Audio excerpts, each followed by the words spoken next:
POCSO കേസിൽ മുൻ police ഉദ്യോഗസ്ഥനും motivational സ്പീക്കറുമായ Philip Mambad പിടിയിൽ.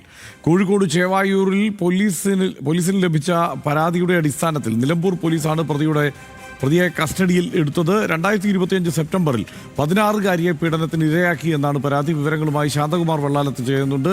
ശാന്തകുമാർ, എന്താണ് വിവരങ്ങൾ?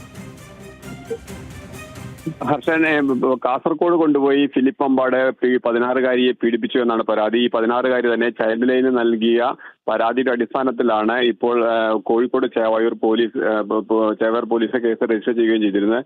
തുടർന്നാണ് ഇന്ന് രാവിലെ ഈ ഫിലിപ്പ് മമ്പാടുള്ള അയാളുടെ വീട്ടിൽ നിന്ന് നിലമ്പൂർ പോലീസ് കസ്റ്റഡി എടുക്കുകയും ഇപ്പോൾ നിലമ്പൂർ പോലീസ് സ്റ്റേഷനിൽ എത്തിച്ച് വൈദ്യപരിശോധന നടത്തി ആശുപത്രിയിലേക്ക് മാറ്റുകയും ചെയ്തിരിക്കുകയാണ്. എന്തായാലും ഉടൻ തന്നെ ഈ ഫിലിപ്പ് മമ്പാടിനെ കോഴിക്കോട് പോലീസിനെ കൈമാറാനാണ് ഇപ്പോൾ തീരുമാനിച്ചിരിക്കുന്നത്.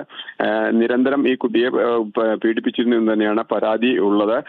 നമുക്കറിയാം, ഈ ഫിലിപ്പ് മമ്പാട് ഏറെ കാലമായി സോഷ്യൽ മീഡിയയിൽ സാന്നിധ്യമാണ്.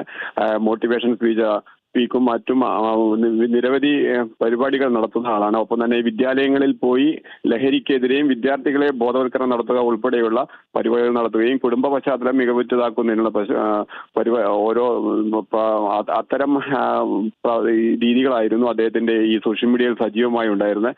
അതിനിടയിൽ അദ്ദേഹം പോലീസിൽ നിന്ന് തന്നെ വോളണ്ടറി റിട്ടയർമെന്റ് എല്ലാം എടുത്താണ് വീണ്ടും സജീവമായി ഈ മോട്ടിവേഷൻ സ്പീച്ചിലേക്ക് മാറുകയും ചെയ്തത്. അതിനിടയിലാണ് ഇപ്പോൾ ഒരു 16-കാരിയുടെ തന്നെ ഒരു പരാതി വന്നിരിക്കുന്നത്. എന്തായാലും പോക്സോ കേസ് രജിസ്റ്റർ ചെയ്താണ് ഇപ്പോൾ ചേവായൂർ പോലീസ് കേസ് രജിസ്റ്റർ ചെയ്തിരിക്കുന്നത്.